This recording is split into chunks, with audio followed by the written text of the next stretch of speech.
People think being available makes them valuable, but often it makes them invisible.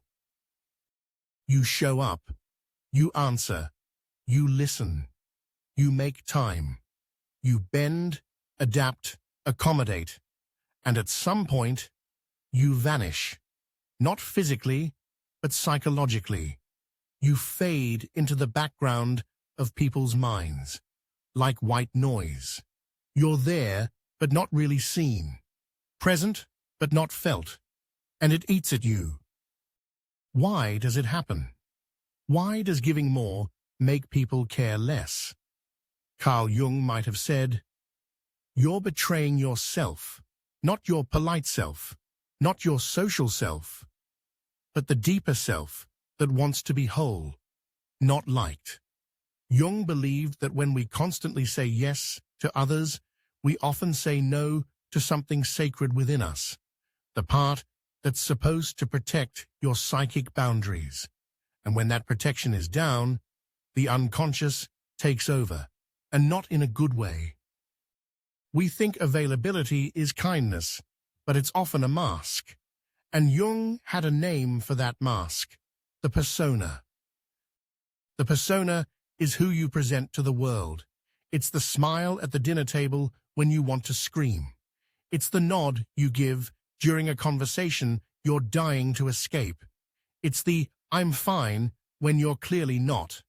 We wear the persona because society rewards it.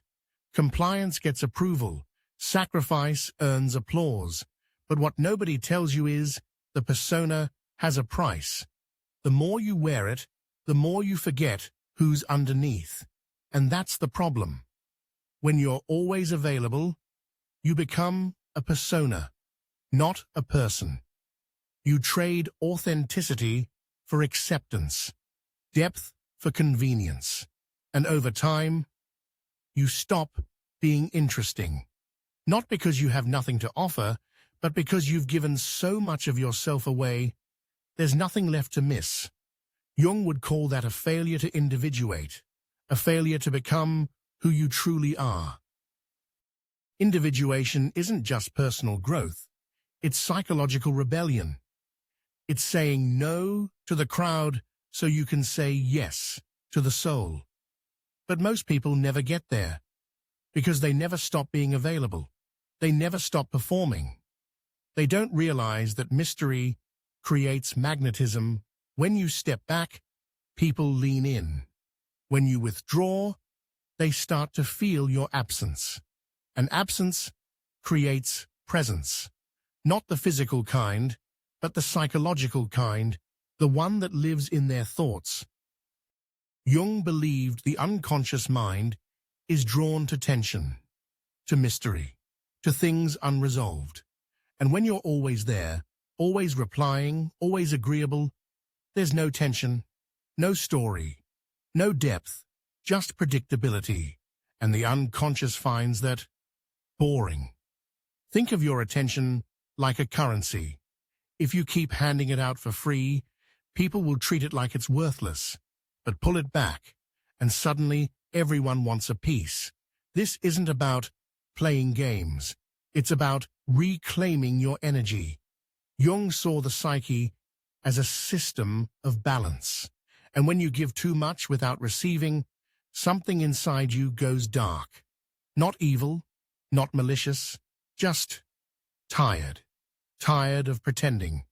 Tired of pleasing. Tired of being whatever the world wants, instead of what you really are. And if you ignore that fatigue, it doesn't go away.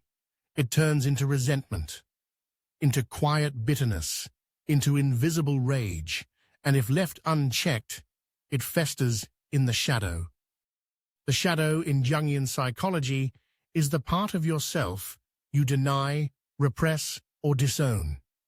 The anger, the envy, the selfishness, the hunger to be left alone.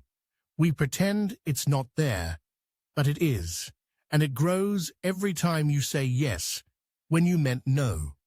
The more you neglect the shadow, the louder it whispers. And eventually, it explodes. You snap, you ghost everyone, you disappear. And people say, "What happened?"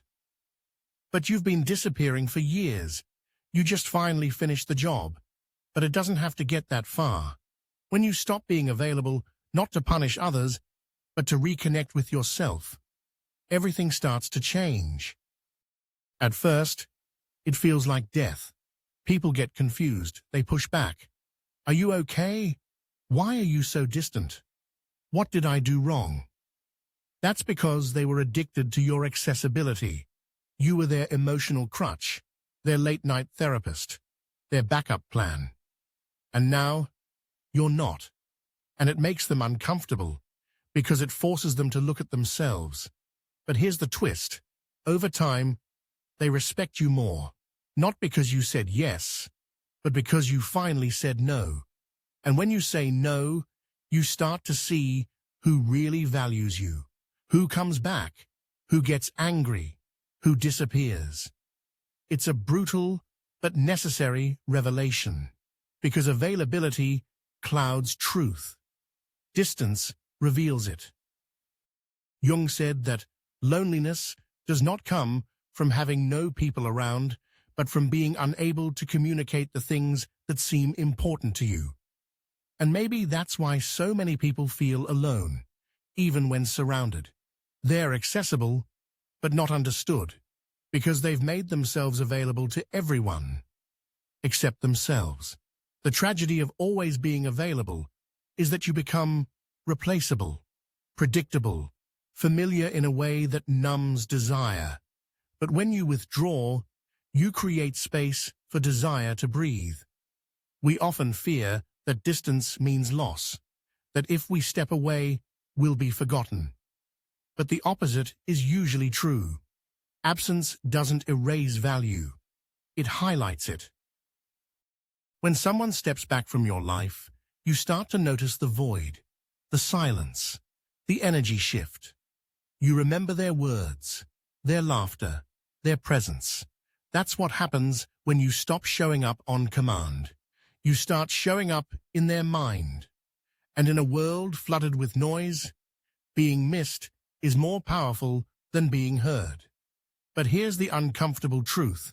Stopping your availability isn't just about how others react. It's about what you learn in the silence. You learn how addicted you were to validation, how much of your worth depended on being needed. You start to hear your own thoughts again, the ones drowned out by other people's emergencies. You start asking harder questions. Who am I without their problems? What do I want when nobody's watching? This silence is where individuation begins. It's not glamorous. It's not cozy. It's lonely. It's raw. It's disorienting. But it's also the beginning of something real. You become whole, not because people like you, but because you've stopped abandoning yourself. Carl Jung didn't believe in perfection. He believed in integration. The goal isn't to become flawless, it's to unite the parts of yourself that have been split apart by society, by trauma, by performance, and sometimes the first step toward wholeness is withdrawal. The refusal to be available is an act of spiritual defiance, a decision to matter, even if it means being misunderstood, especially if it means being misunderstood. Because what's the cost of always being understood, of always fitting in, of always being there for everyone else? Usually, it's your soul. People chase popularity. They want to be loved by many. But Jung might say, what matters is to be whole with yourself, to make peace with your shadow, to stop running from silence, to stop answering every call. And if that makes you a little less available, good. Let them wonder where you went. Let them miss your energy. Let them meet the real you, not the persona you performed. Because the day you stop being available is the day everything finally begins to change.